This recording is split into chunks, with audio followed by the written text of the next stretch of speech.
Hello ladies and gentlemen, this is Blue Maxima, and I'm here checking out Dungeon Travelers 2. Funny story about this game. I have a lot of things to work with, a lot of conditions to work with to show this off this early. This includes only being able to show one dungeon past the end of the demo. So, if you haven't gone and played the demo yet, because it's not available in your region or something, unfortunately I can't really do anything to help you with that, but if you haven't played the demo, I would recommend you go play the demo. Because, yeah, the demo is actually pretty good, and it actually gives you a fairly significant portion of the game, about 2 hours worth at least. And you can carry your save data through, somehow. I'm not entirely sure how. There's like no thing here to tell you that you can import your save data or anything like that, but apparently you can. I never played the demo because I was waiting for the copy to come in, and what do you know, it came in 2 days after the demo came out, so it was a good idea for me to wait. I'm going to skip out of the intro video again. So, we have Dungeon Travelers 2, and for the 5 of you, that being my mother, my father, my cousin's nephew, and the 2 people who try and stalk me all the time, that actually want to watch me for me, well, here we go. So, Dungeon Travelers 2, we've got the options menu over here. No English dub. It's okay though, the Japanese dub is actually quite good. I like listening to it, all things considered. It's like, I don't think I've met like one other male character, and they're a comedy character. Everyone else is a girl, everyone else is a waifu. So, yeah, we don't really need to worry about that, but thankfully you can actually turn it off if you feel the need to, but you don't really feel the need to. Also, meters for volumes that actually make sense. The balance is okay right off the bat, but everything starts in the middle instead of being like maximized or something. It's ridiculous. You've also got movement speed and battle speed. I'm going to put these down to normal for the purpose of demonstration, but after a while you're going to want to put them on fast. And I don't know why battle check display and battle curse precision aren't on save normally, but I'll be able to explain them later. Also, you can rebind your keys. This isn't actually the default. The default is options menus on triangle and camp is on square. But yeah, I'm actually a lot more fond of camp being on triangle. Thankfully, you can change that. So now, I don't actually have a save game that's in a good place to demonstrate the dub, but thankfully, the game does actually let you watch both main events in the game and sub-events. You can even go and have a look at the character gallery and the art gallery, which is pretty neat. Yeah! I have to admit, this game's intentions, it immediately puts its intentions out there. And it's got a demo, so it's like, you can't blame it for being a fan service game, because you would know perfectly well that it's a fan service game if you played the demo. Or if you see this video. I mean, look at this. We're just gonna hit this up and... oh, it's the art gallery. I actually have to go and rewatch the event. So if I go and rewatch this event, I'll press square and let the audio dub play out for a bit.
Alright, I think you get the point.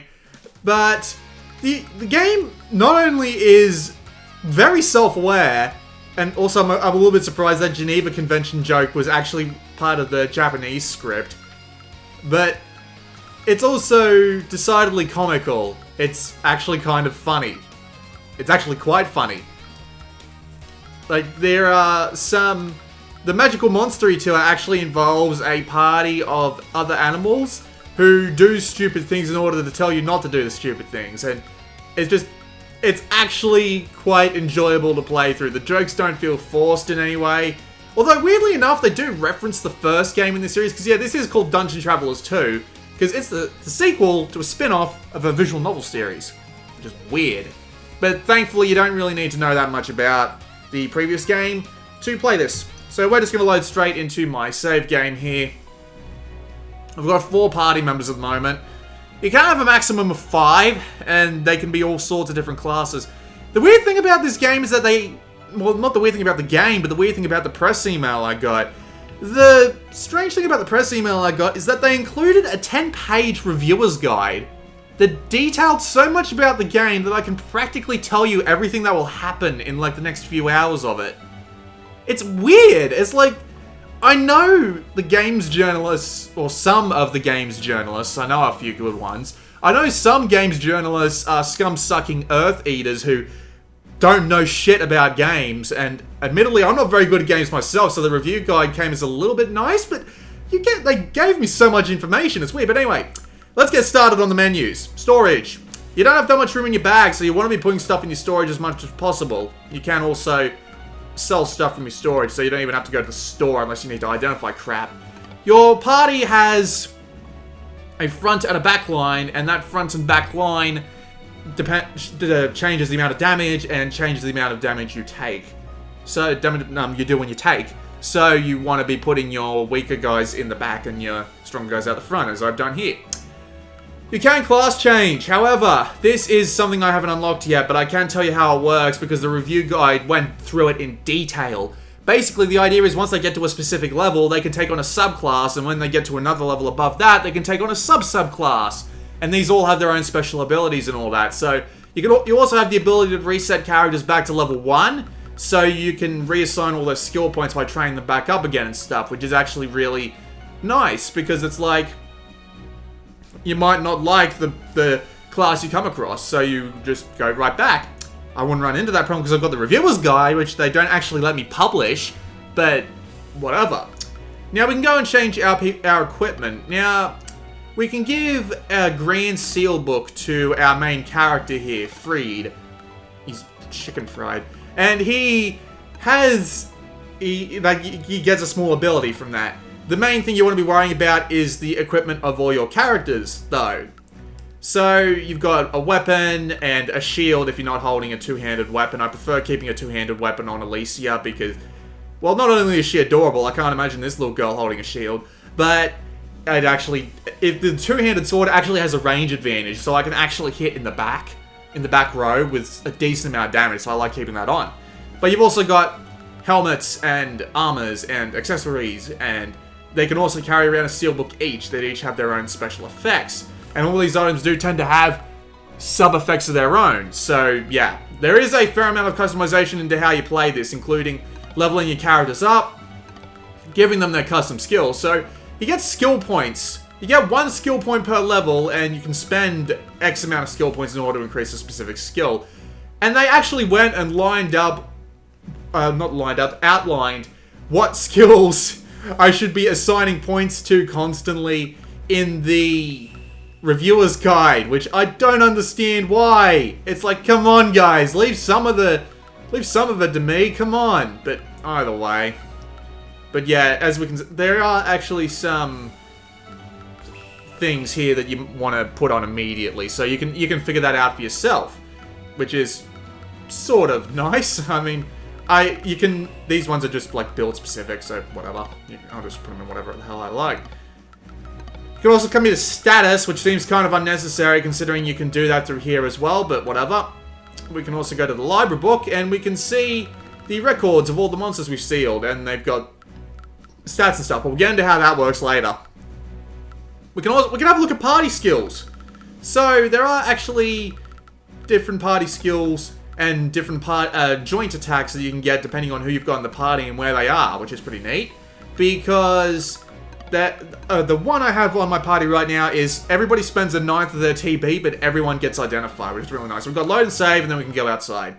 The library shop does what you think it does. Buy stuff, steal stuff, identify loot you find out in the field. You can also talk to them, and they have random things to say. Seal Control Room. Once you defeat 9 of a particular enemy, you're able to make a spell book out of them. And that spell book, when given... Seal book, I should say, not a spell book. That seal book has a specific effect, so you can give it to a person, have their physical evasion go up a little bit. You can also use their enmity. God, how do you pronounce that word? Where it determines how often they get attacked, basically, and you can also create grand spell books from the bigger people. Also, when you can keep killing the same enemies over and over, then come back and sell them for extra gold. It's pretty useful. And this maid is very dangerous. But she also tells you fairly useful stuff. And you can also attend some of her lectures, which actually give you some useful gameplay tips, but we're not going to do that. We're going to go to the world map. And we can pick whatever dungeon we want to go to here. As we can see, the Prizren Woods is where the demo ends. So we're going to go to the Temple of Rappel, because that's the only place I'm allowed to go. If I go any further than the Temple of Rappel, they're going to do mean things to me and never send me a copy of a game again. And that would be bad, considering Persona 4 Dancing All Night comes out next week. But anyway, this is a pretty basic dungeon crawler. You move using the D-pad. And you can turn around and you can examine walls, but there's also an item you can buy called the flashlight, which is actually pretty useful. And we go into combat. As we can see, waifus! Waifus everywhere! We have plenty of waifus to kill. And that's a good thing. One might think. So, the maid is actually pretty useful because she has the ability to give us HP and TP back. You always want to keep a maid on the team because she's always very useful for something. I think we'll use Danger Shoot here. But yeah, every class has a very specific set of skills and they can actually be quite useful to keep as many around as possible. But I do like having a maid around because, you know, being able to heal your guys and give TP back after everything you do in battle, that's actually really, really nice. Also, bloody hell, Alicia's been missing a lot lately, and Coronette just took a massive amount of damage. That's not good. Better first aid her ass. Unfortunately, it doesn't give us much back, but it'll give us something to work with. So, let's, unfortunately, one Lillian. Lillian isn't very good to me right now because she's not actually that strong in the very beginning, but we'll work with what we got. Better heal up Coronette before she gets absolutely demolished by whatever this other enemy's got going. There's Lillian's active ability.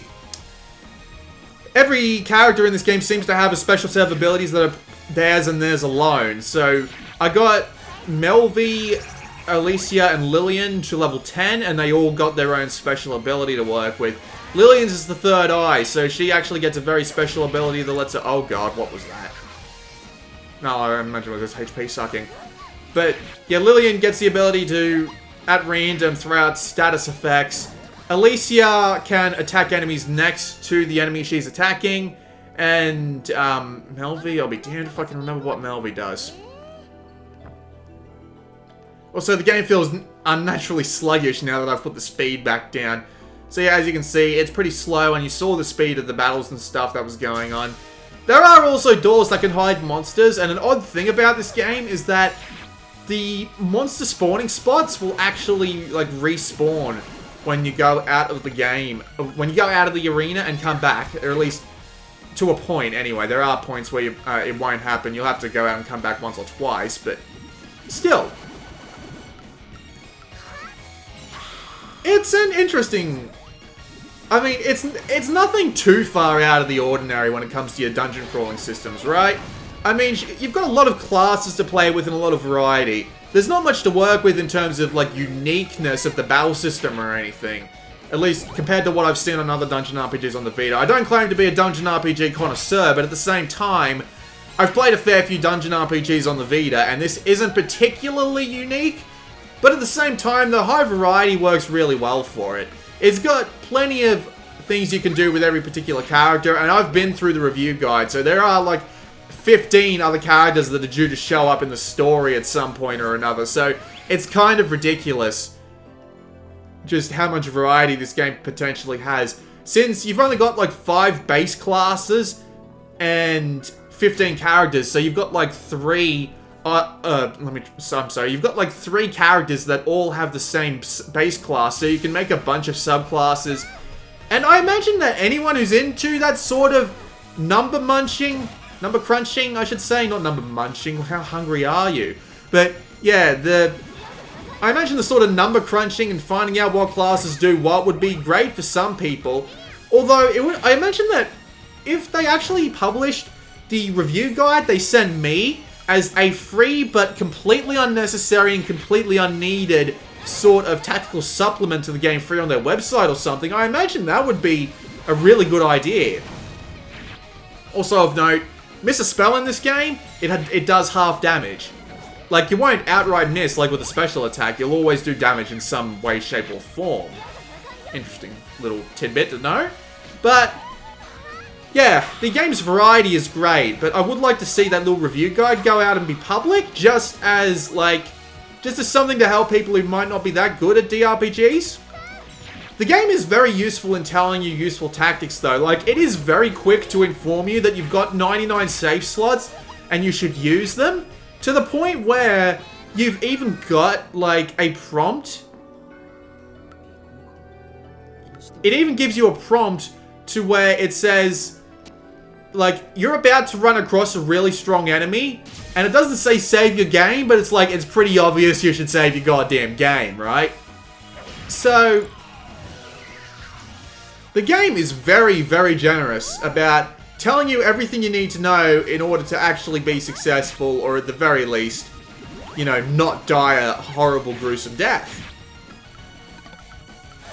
And I will admit that is actually a very nice thing.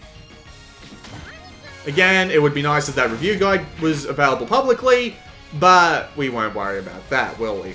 There's about 10 or 12 dungeons in the game, and according to the review guide, the game goes for about 80 hours. So, you're gonna have a pretty long time to play in this. Like, I'm only, what, a 20th of the way through the game at this point? Don't know why I did a physical attack with a mage. That was a stupid idea. But, yeah. I am pretty impressed with how, even with all the fan service, the game still manages to be fun and enjoyable. With all the loot you get, and just... yeah, look at that spider girl. Look at that.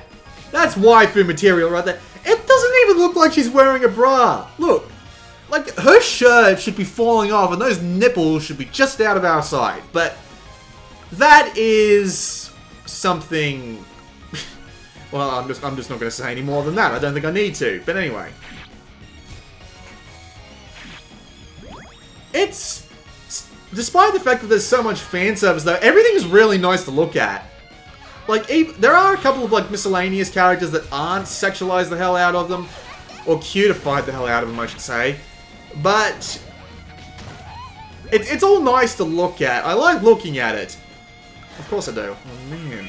But I'm still enjoying it, and I can't imagine why anyone wouldn't enjoy this, because they're all really interesting character designs. I mean, look at the spider girl! Hanging upside down with all those webs and just the freckles, and it's just... it's a memorable character design. That's actually pretty impressive. I like it a lot.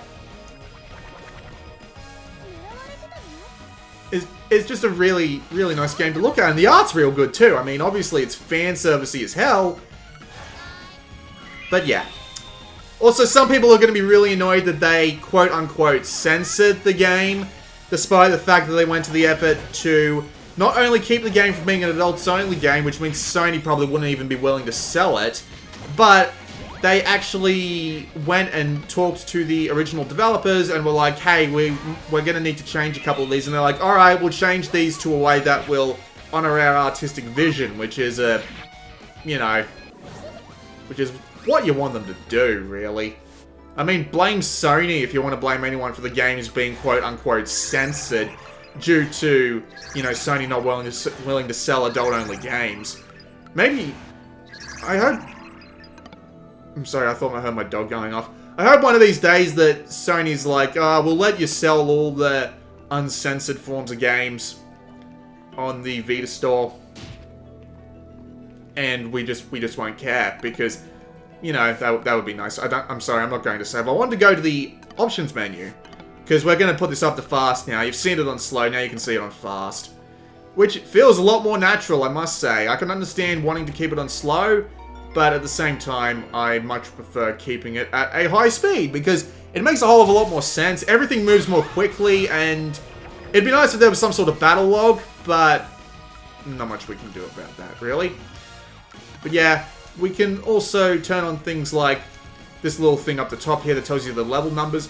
This is neat, because you need to beat every character, excuse me, you need to beat every enemy 9 times in order to get the full amount of data you can get on them, which is a neat idea, because admittedly you're going to be doing a fair amount of grinding in this game. I've had to stop and grind a few times, mainly because of the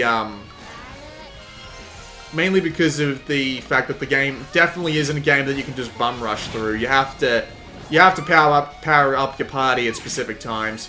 It's just, yeah, not much you can do about that, really. But yeah, the game's not too easy, but at the same time, you're going to want to either be level grinding or using some strategy. One or the other, take your pick. It'd be nice if there was difficulty levels, but I'm not going to complain too much about it, because it seems fairly balanced at the least at this point. Oh god! Walking through doors and just getting automatically surprised by battle. But yeah, as you can see, I've got Search and Home. Might as well use it just as a demonstration. Admittedly, it is kind of hilarious playing through this game and then being like, is there any monster in this game that I'm going to see that I'm not going to get a good peeing shot of at some point? And the answer is no. You're always going to get a peeing shot, but... Oh god! There goes the maid! Shit, I'm gonna wanna just make a bum rush back for the world map as soon as I'm done here. But yeah, there goes Alicia's special ability, because, you know, screw you for killing my maid squadron member. Yes, she is quite literally a member of the maid squadron. Unfortunately, she doesn't get the XP boost she needed to get to the next level, which is the most annoying thing imaginable, but we will just make our way out of the dungeon. You do need to do a fair bit of grinding in this game, so that's why I recommend putting on fast everything as fast as possible. But yeah, as soon as you're back out here, you get your health back.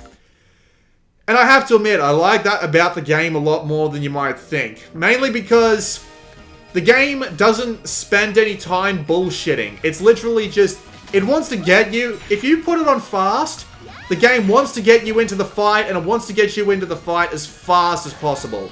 And I will admit, the no bullshit approach is something I quite enjoy. It's like, geez, I just want to play my dungeon crawling. Let me do my dungeon crawling, and they will let you do it. It is a fast loading game. The menus are fast. You can even go through all the text without having to listen to the dialogue. Is just, I mean, that's a pretty, you know, standard thing in RPGs. But at the same time, it's just. It is a really, really fast game if you want it to be, but if you don't want it to be, it isn't. And that's something that games really need to learn from. Hint, hint, no Surge. But, nevertheless... People are going to hate me for calling Arno Surge a slow game, but that's what I think about it. Anyway, I'm enjoying Dungeon Travelers 2 a lot. It's lighthearted, it's actually got a fair few memes in it, here and there, which is a surprising thing to see, but at the same time, it's still enjoyable. It's not too on the nose. I mean, especially considering that Geneva Convention joke was actually something, they put in the game for the Japanese version as well. It wasn't just the translators having a laugh, but yeah. So yeah, Kone just got a unique skill. That was weird. I wonder why she got it at level 8. But anyway, let's go see what that skill is. Mellow. May inflict the enemy with slow after she gets hit. Huh, neat. And that's actually a story-relevant power, which I won't spoil entirely. It's not that big of a spoiler, but whatever. But yeah, I'm enjoying Dungeon Travelers 2 quite a lot. It's got a lot to it. It's got a lot of variety. The light-hearted looks of all the enemies and just the general lightheartedness of the world in general. I need to stop using the word general because it's getting ridiculous. But I'm still enjoying the game for the light-hearted yet still semi-serious dungeon crawler that it is. It's self-referential. It's not too hard. It's got a fun look and style about it. And it's very beginner friendly while also having some appeal to people who really want to just, you know, pound through it and not have a easy time of themselves. The game does, the review guide does recommend you get to the same level as the bosses, but yeah. Nevertheless, I'm still having a lot of fun with it, and I mean, there's nothing too unique here, but at the same time, if you like the fan service and if you want a dungeon crawler that works pretty well and not one that reminds you of being disappointed at being basically just a more subpar version of Demon Gaze, this will do you fairly well. Hello, Cold Peggy. Dude on the date, are you kidding? Well, I am dragging around a harem, but alright. We'll just have a word with the penguin.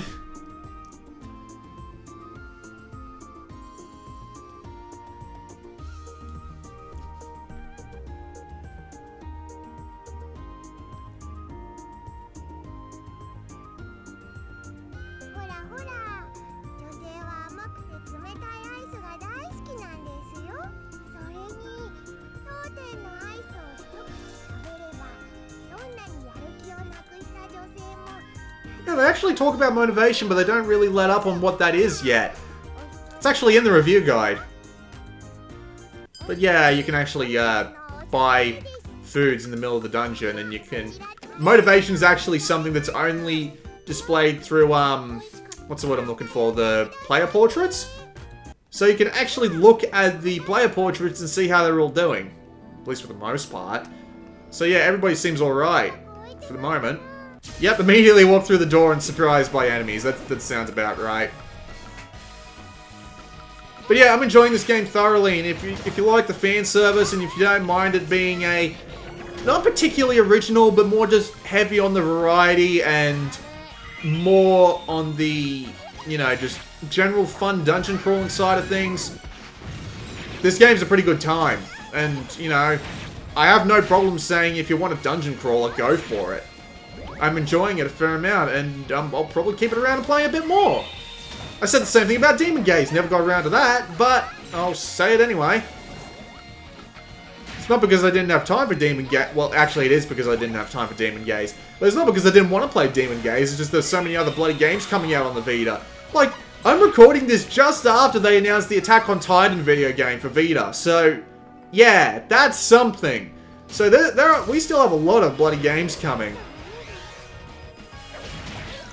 So I think I'll make this the last battle and then I'll bail out of the game, but yeah, if you've been watching the past, like, 25 minutes of this, you'll know that I am actually quite enjoying this game and I would recommend it to people who want a dungeon crawler. There you go! Is that simple enough for you? I've had people complain that they don't want to watch my videos because they're too long. I'm gonna have to start telling people just to skip to the end and listen to me summarize everything. It's getting kind of annoying if you want me to be honest about it. But anyway, I'll just, I'll pop an emergency exit. I've got like 5 of them. 6 of them. Also, annoyingly enough, that's actually a big problem. You have an option to throw items away, so if you accidentally press... Yeah, you get the idea. But we can go back to the Royal Library and save the game, and... yeah! I'm enjoying this game a lot, and I would recommend it when it does come out. And the majority of the stuff I've already played is in the free demo, so I would recommend you go and play the free demo anyway. So, yeah. That's pretty much all I've got to say about Dungeon Travelers 2.